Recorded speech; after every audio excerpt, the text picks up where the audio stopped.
بسم اللہ الرحمن الرحیم. میں محترم فائنانس منسٹر صاحب کی 2 منٹ 3 منٹ توجہ چاہوں گا. میں فائنانس کا آدمی نہیں ہوں، لیکن ایز اے پارلیمنٹری افیئرز اس منسٹری کو بھی ڈیل کرتا رہا، اور کوئی 13 یا 14واں بجٹ ہوگا یا 13واں ہوگا جو میں اس کا حصہ ہوں. اللہم صلی علی محمد و علی آل محمد. محترم اسپیکر صاحب، محترم فائنانس منسٹر صاحب، میں ہر بجٹ سپیچ کی یا بجٹ میں جب بھی فائنانس سے ریلیٹڈ بات ہوتی ہے تو میں ضرور اس بات کا ذکر کرتا ہوں کہ بطور مسلمان ہم جب تک سودی نظام سے نہیں نکلیں گے تو شاید ہم وہ بجٹ نہ بنا سکیں جس سے پاکستان کے مسائل حل ہو سکیں. لیکن میں یہ بھی سمجھتا ہوں کہ بیک جنبش قلم آپ کے لیے یا ہمارے لیے بھی ممکن نہ تھا. اس کے لیے an effort of a lifetime is required جناب اسپیکر صاحب، کہ ہم سب مل کے اس چیز پہ فوکس کریں کہ 1 سال میں نہیں، 2 سال میں نہیں تو کم از کم 10 سال میں تو ہم کوئی منصوبہ ایسا بنائیں کہ ہم بتدریج سودی نظام سے نکلیں. فیڈرل شریعت کورٹ کا بھی فیصلہ ہے، سورہ آل عمران آیت نمبر 130 ہے میرے خیال میں. اللہ فرماتے ہیں یا ایھا الذین آمنوا لا تأکلوا الربا اضعافا مضاعفا واتقوا اللہ لعلکم تفلحون. جناب منسٹر صاحب، اللہ کہتے ہیں کہ اے ایمان والو، دگنا اور تگنا یعنی کہ سود نہ کھاؤ اور اللہ سے ڈرو اس امید پہ کہ اللہ تمہیں کامیابی دے. قائد اعظم محمد علی جناح کی جو 1 جولائی کی سپیچ ہے، منسٹر صاحب آپ کی توجہ چاہ رہا ہوں، مذاق اور گپ شپ پھر بعد میں بھی ہو سکتی ہے، خاص کر جو منسٹر صاحب آئے ہیں کل ان کی سپیچ ہم نے سنی ہے اور ہمیں پتہ ہے یہ کتنے سیریس ہوتے ہیں ان مسائل میں. قائد اعظم نے فرمایا تھا کہ آئی شیل واچ، افسوس صدا بصحرا میں اسپیکر صاحب کو سنا دیتا ہوں کیونکہ منسٹر صاحب انٹرسٹڈ نہیں ہے قائد کی بات سننے میں.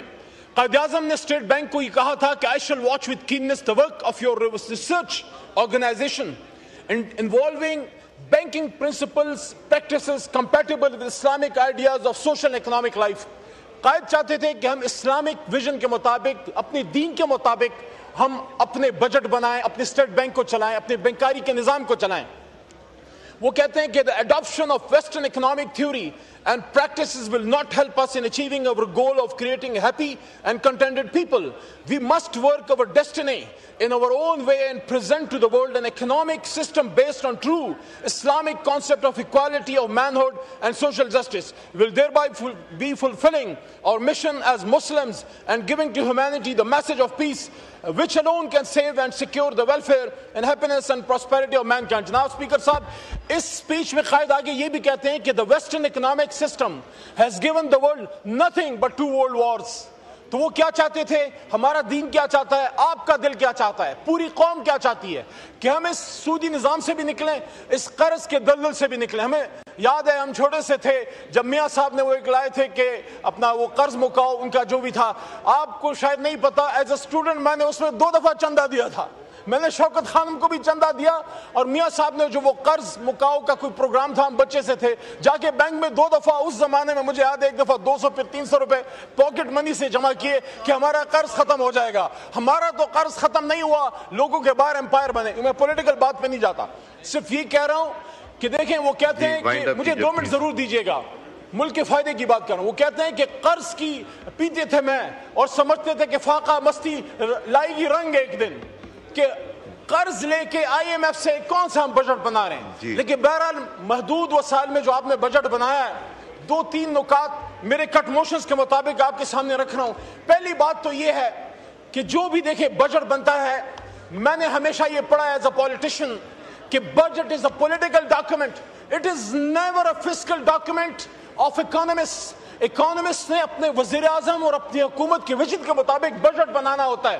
یہاں حکومت اکانومسٹ کو کہتی ہے کہ بناؤ بجٹ، آئی ایم ایف سے مشورہ کرو یا ڈکٹیشن لو. پہلی بات یہ ہے کہ آپ کے بجٹ میں انصاف ہونا چاہیے. کیا انصاف ہو رہا ہے اسپیکر صاحب؟ 1000 ارب کا ترقیاتی بجٹ ہے. 1000 ارب کے ترقیاتی بجٹ میں آخری 2 منٹ ہیں. 1000 ارب کے ترقیاتی بجٹ میں میرے صوبے خیبر پختونخوا کا حصہ 55 کروڑ ہے، جو 100 میں سے 0.05% بنتا ہے. 100 میں سے اشاریہ یعنی 1% کے بھی خیبر پختونخوا اہل نہیں ہے. فاٹا کو کیا دے رہے ہیں، بلوچستان کو کیا دے رہے ہیں، ساؤتھ پنجاب کو کیا دے رہے ہیں، سب کچھ تخت لاہور میں جمع کر. دوسرا، ایک قوم کا بچہ اگر صحت مند نہیں ہے اور ہاتھ میں قلم نہیں ہے، پورے ہزاروں ارب کے پی ایس ڈی پی میں آپ 0.1% ہیلتھ کو دے رہے ہیں، 0.1% ایجوکیشن کو دے رہے ہیں، یعنی کہ تعلیم کی آپ کی نظر میں عزت کیا ہے؟ 1% بھی نہیں ہے، ایجوکیشن کی 1% بھی نہیں ہے۔ دوسرا جناب، فارمرز کو آخری بات، ہمارے منسٹر صاحب اور شہباز شریف صاحب کیا دے رہے ہیں؟ 2000 ارب روپے کا نقصان فارمرز اٹھا چکے ہیں، کسان اٹھا چکے ہیں۔ تو اور آخری اور سب سے امپورٹنٹ بات مجھے جو نظر آتی وہ یہ ہے کہ دیکھیں، اگر ہم اپنی قوم کو کچھ نہیں دے سکتے تو ہمارے رویوں سے جناب منسٹر صاحب نظر آنا چاہیے کہ ہم اس ملک کے مسائل میں سیریس ہیں۔ آخری بات، اگر ایک سرکاری ملازم کا کام 1300 کی ایک کروڑا سے ہو سکتی ہے، ہم ان کو 2.5، 4 اور 5 اور 7 کروڑ روپے کی گاڑیاں کیوں خرید کے دے رہے ہیں؟ خدا را اس پہ کٹ لگائیے، لینڈ کروزرز کو بند کیجئے، فارچونرز کو بند کیجئے، 1300 کی گاڑیاں خریدیے، آپ ایکسپینڈیچرز کو کم کیجئے، ہم آپ کو سپورٹ کریں۔ ہماری جب حکومت آئی ہم نے وزراء کے تنخواہیں کم کی، ہم نے پابندی لگائی، نیچے کیبنٹ ڈویژن میں منسٹر تھا، میرے نیچے تھا، ساری لینڈ کروزریں عمران خان صاحب نے بند کر دی تھی، ہمارے پاس 16 یا 1300 سی سی گاڑیاں تھیں۔ ان چیزوں پہ فوکس کیجئے، خرچے کم کیجئے، نوجوانوں پہ انویسٹ کیجئے۔ بجٹ سے پی ایس ڈی پی ادھر سے ادھر نکل گیا۔ Thank you.